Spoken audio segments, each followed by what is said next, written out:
থেকে বের হইছে ৩০০ কত বছর কই কি রে গুহায় ঢুকার আগে দেখলাম আমার এলাকা ছিল একরকম হইয়া গেছে দেখি তো ভাবছে খুঁজছি মনে ঘুমের থেকে উঠছি তো এজন্য কেমন কেমন লাগতেছে কিন্তু কিছু দূর যায় ডানে বামে মানুষ দেখে কই কি রে মানুষও তো দেখি অপরিচিত এটা ৩০৯ বছর পরে মানুষ কি ওই সময়ের গুলো আছে ৭-৮ জেনারেশন কই কি রে আমার এলাকার করিম চাচা কোথায় রহিম চাচা কোথায় আমার না হয় মুখ বান্ধা গিয়েছে যাতে কেউ না আমার না হয় কেউ চেনে না রহিম চাচা করিম চাচা কোথায় আমার বন্ধু আব্দুল্লাহ আব্দুর রহিম কোথায় কাউরে তো দেখা কই বুঝছি মনে আমাদের এলাকায় কোনো দেশ থেকে কোনো এলাকা থেকে বিরাট টিম এসেছে পিকনিকে অনেকে আসে না কই বুঝছি কিন্তু যায় আর ভাবে কি রে রাস্তাঘাট বদলে গেল এলাকা বদলে গেল মানুষও বদলে গেল কিছুই বুঝি না যাইতে যাইতে গেছে দোকানে যাওয়ার পরে কিছু খাবার দাবার কবে ভাই এটা দেন ওটা দেন কিনছে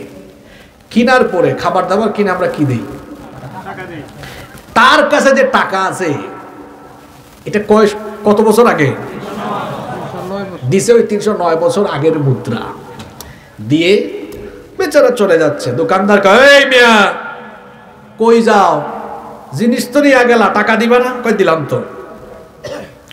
তো এটা কি দিছো এদিকে আসো তুমি তো বহুত বড় জিনিস তুমি পাইছো কোথায় এটা বলো এটা তো এই জামানার মুদ্রা না তুমি অনেক বছর আগের মুদ্রা কোথায় পেয়েছো মনে হয় কোনো জাদুঘরে ঢুকে তুমি চুরি করছো নইলে তুমি মাটির নিচে বা কোথাও গুপ্তধন পেয়েছো তোমার কাছে আরো জিনিস আছে এদিকে আসো কয় ধরে ভাই দোকানদার আপনি পাগল হয়েছেন আমি চুরি করবো কেন এগুলা আমার টাকা কয় ফাইজলামি করো না সত্যি কথা বলো কোথার থেকে আনছো কই কি বলেন এগুলো তো আমার টাকা নগর কোতোয়াল অর্থাৎ শহরের প্রধান স্থানীয় কর্তা ব্যক্তিকে ডেকে আনলো দোকানদার কই দেখেন তো বেচারা কিনে টাকা দেয় না দিয়েছে কত বছর আগের মুদ্রা বললাম কোথায় পাইছো এটাও স্বীকার করে না নগর কোতোয়াল এসে কই হায় হায় তো অনেক আগের এই তুমি এটা কোথায় পেয়েছো স্বীকার করে না নগর কোতোয়াল এই খবর দিল বাদশাকে বাদশা শুনে অবাক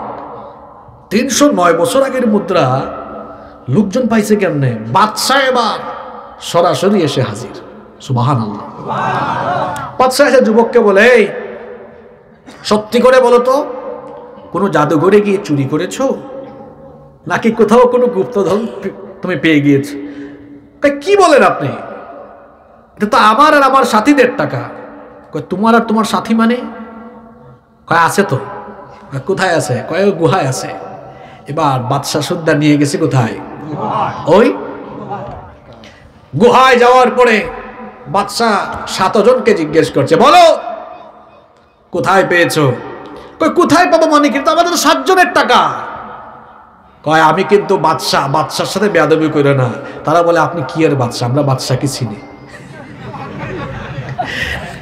এরা তো আর জানে না তারা কোন জামানায় আছে বাদশার আশেপাশের লোকেরা বলে ফাইজলামি করতে করতে বাদশা নিয়ে ফাইজলামি বাদশার জন্য কয় আরে বাদশাকে আমরা ভালো করে চিনি বাদশার সাথে আমাদের মুলাকাতও হয়েছে বাদশার সাথে ঝামেলাও বাদশাকে আমরা চিনি এটা ফেক বাদশা তখন বললো এই তোমরা এগুলো কি বলো তোমরা যে মুদ্রাগুলো দিয়েছো এটা কোথায় পেয়েছো বলো কয় দেখেন আপনি কিন্তু ফেক বাদশা আমরা বাদশাকে চিনি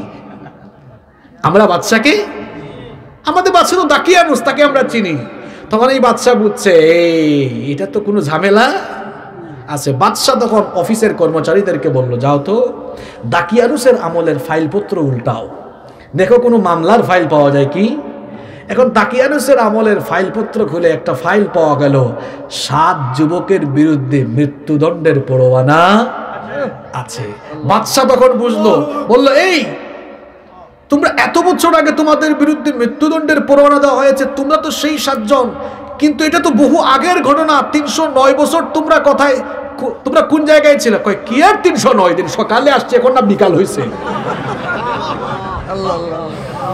সকালে আসছি এখন না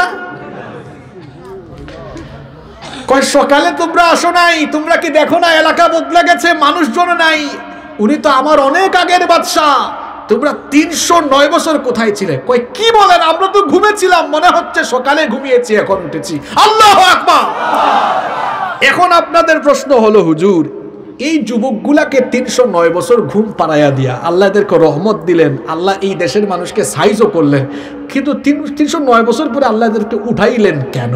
একটা কারণ আছে না নাই? কারণটা কি 1-1.5 মিনিটে বলবো? কারণ হলো,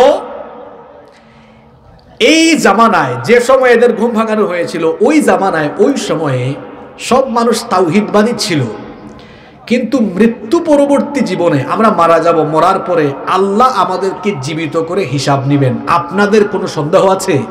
কিন্তু ওই জামানার মানুষের সন্দেহ ছিল যে মরার পরে আমাদের লাশ পচে যাবে, গলে যাবে, কেমনে আবার আমাদেরকে জীবিত করে আবার আল্লাহ হিসাব নেবেন, একটু সন্দেহ সন্দেহ লাগে।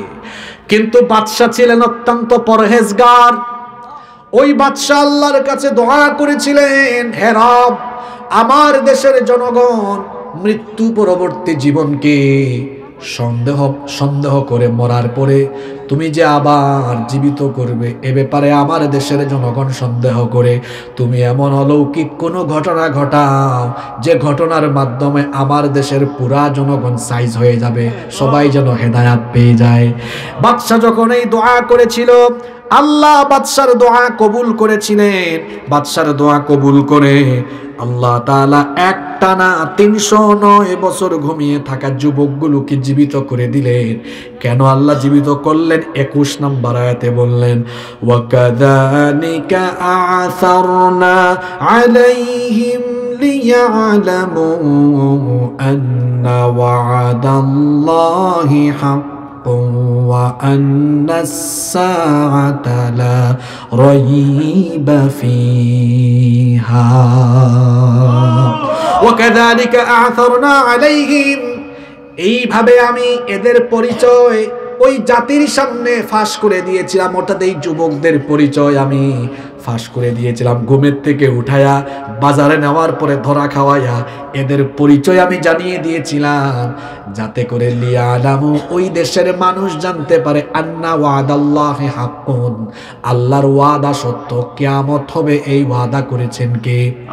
মানুষ যেন জানে আল্লাহর ওয়াদা সত্য। ওয়া আন্নাস সাআতা লা রাইবা ফিহা, কিয়ামত হবে ব্যাপারে কোনো সন্দেহ নাই।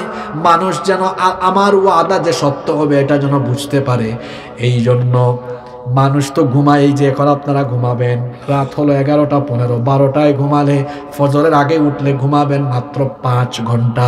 স্বাভাবিকভাবে আমরা 2, 3, 4, 5, 6, 7 অথবা কেউ সর্বোচ্চ ঘুমালে হয়তো দিনে রাতে মিলাইয়া 7-8 ঘন্টা ঘুমাতে পারে, এটা স্বাভাবিক ঘটনা।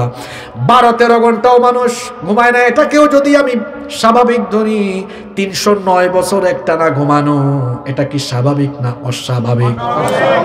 অস্বাভাবিক, আশ্চর্যজনক এই ঘটনা। 309 বছর পরে আল্লাহ তাআলা ঘুমের থেকে উঠালেন এই জন্য, যাতে মরার পরে আল্লাহ জীবিত করে আবার আল্লাহ বান্দার কাছ থেকে হিসাব চাইবেন, এটা যেন মানুষ তাদের নিজের চোখের সামনে দেখে। এই জন্য আল্লাহ তাআলা তাদের চোখের সামনে দেখালেন, দেখ আজ থেকে 309 বছর আগে ঘুমিয়ে যাওয়া 7 জন যুবককে যদি আমি 309 বছর পরে ঘুমের থেকে উঠায়া তোদের সাথে কথা বলাতে পারি, তো তোদের মতো মানুষ দুনিয়ার সফর শেষ করে যদি চিরজীবনের জন্য ঘুমায়াও যায়, এরপরে আবার ওই ঘুমের থেকে উঠায়া অর্থাৎ মরার পরে আবার তোদেরকে জীবিত করে তোদের কাছ থেকে আল্লাহ আখিরাতে হিসাব নিতে পারবেন কিনা। এই জন্য আল্লাহ এই ঘটনাটা শোনালেন। এই হলো আসহাবে কাহাফের কাহিনী, আসহাবে কাহাফের ঘটনা। এবার আসেন, এই লম্বা ঘটনা যে আপনারা শুনলেন, 1 মিনিটে এখান থেকে আমি 4টা ঘটনা বলি। এই 4টা ঘটনাই আমাদের কাজে লাগবে, শিক্ষা হিসাবে কাজে লাগবে। কয়টা ঘটনা? 1 নাম্বার, সরি, কয়টা শিক্ষা? 4টা। নাম্বার 1, 1 নাম্বার, ওই যে প্রশ্নের উত্তর আসতে দেরি হয়েছে, জবাব দিতে দেরি হয়েছে কয়দিন? 15 দিন। কি না বলার কারণে? ইনশাআল্লাহ। আপনিও কোনো কিছু বলবেন করবেন, এটা হবে না যদি ইনশাআল্লাহ না বলেন। 1 নাম্বার শিক্ষা নিলাম আজকে আমরা, ভবিষ্যতের কোনো কিছুর জন্য আমরা অবশ্যই বলবো ইনশাআল্লাহ। 2 নাম্বার শিক্ষা হলো, শিরকের ব্যাপারে কোনো আপোষ চলবে। শিরক হচ্ছে সবচেয়ে বড় কবিরা গুনাহ। কবিরা গুনাহের যে লিস্ট আছে, একেবারে সর্বোচ্চ পর্যায়ের কবিরা গুনাহ হলো আল্লাহর সাথে শিরক করা। আল্লাহর সাথে শিরক করতে গিয়ে যদি কেউ বলে তোমাকে মেরে ফেলবো, যেভাবে জালিম বাদশা বলেছে মেরে ফেলবো, আল্লাহর দিনের উপর থাকতে গিয়ে প্রয়োজনে কেউ জীবন দিবে, তাও সে শিরক করে ঈমান হারা হতে পারবে। তাহলে আমরা শিরক মুক্ত ঈমানি জিন্দেগি গঠন করব। এটা হলো আজকের আলোচনার 2 নম্বর শিক্ষা ইনশাআল্লাহ। 3 নম্বর শিক্ষা হলো জালিমদের সামনে সত্য কথা আর সত্যের পথে চলতে গিয়ে অন্তরে কোনো ভয় ভীতি রাখা যাবে। জালিমরা জুলুম করবে, জুলুমের হুমকি দিবে, জেল জুলুম জীবন কেড়ে নেওয়ার হুমকি দিবে। ইমানদার ভয় পাবে না, ইমানদার কেবল একজনকে ভয় করে, তিনি কি? ওই 7 জন যুবক জালিম বাদশার সামনে ভীত হয় নাই। 3 নম্বর শিক্ষা আজকের আলোচনা থেকে, আমরাও দুনিয়ার কোন জালিমের সামনে কখনো সত্যের পথে মাথা নোয়াবো না ইনশাআল্লাহ। আজকের আলোচনার 4 নম্বর এবং সবচেয়ে গুরুত্বপূর্ণ শিক্ষা হলো, পুরা ঘটনাটা আল্লাহ বয়ান করেছেন আখিরাত যে আছে, আখিরাতে যে আল্লাহ হিসাব নিবেন, এটা বোঝানোর জন্য। 4 নম্বর শিক্ষা হলো, মৃত্যু পরবর্তী জীবনে আমাকে আমার রবের সামনে দাঁড়িয়ে হিসাব দেওয়া লাগবে। এই ভয়টা যদি কারো অন্তরে থাকে, ফজরের নামাজ ছাড়বে না। আখিরাতে আল্লাহ হিসাব নিবেন, এই ভয় থাকলে 5 ওয়াক্তের নামাজ কাজা হবে না। আমার দেশে ওয়াজ মাহফিলে মানুষ বেশি না ফজরের জামাতে মানুষ বেশি? এটা সুলক্ষণ না কুলক্ষণ? আখিরাতের ভয় কারো থাকলে, জবাবদিহিতার ভয় থাকলে নামাজ ছাড়বে না। সুদ খাবে, ঘুষ খাবে, আরেকজনের জমিতে আইল ঠেলাঠেলি করবে, মানুষের হক মারবে না। তাহলে আজকের আলোচনার 4 নম্বর শিক্ষা হলো, আমি আমার রবের সামনে একদিন দাঁড়াবো, তার কাছে আমাকে হিসাব দিতে হবে, তিনি আমার বিচার করবেন। এই জবাবদিহিতার অনুভূতি প্রতিটা মুহূর্তে আমরা আমাদের অন্তরে লালন করব। এই 4টা শিক্ষা যদি আজকের আলোচনা থেকে নিয়ে আমরা কাজে লাগাতে পারি, আমাদের জীবন বদলে যাবে ইনশাআল্লাহ। এই শিক্ষাগুলো আমাদের বাস্তব জীবনে প্রতিফলিত করার তৌফিক আল্লাহ আমাদের সবাইকে দান করেন, বলি আমিন। কেউ উঠবেন না, এখানে আমাকে একটা নোটিশ দেওয়া হয়েছে।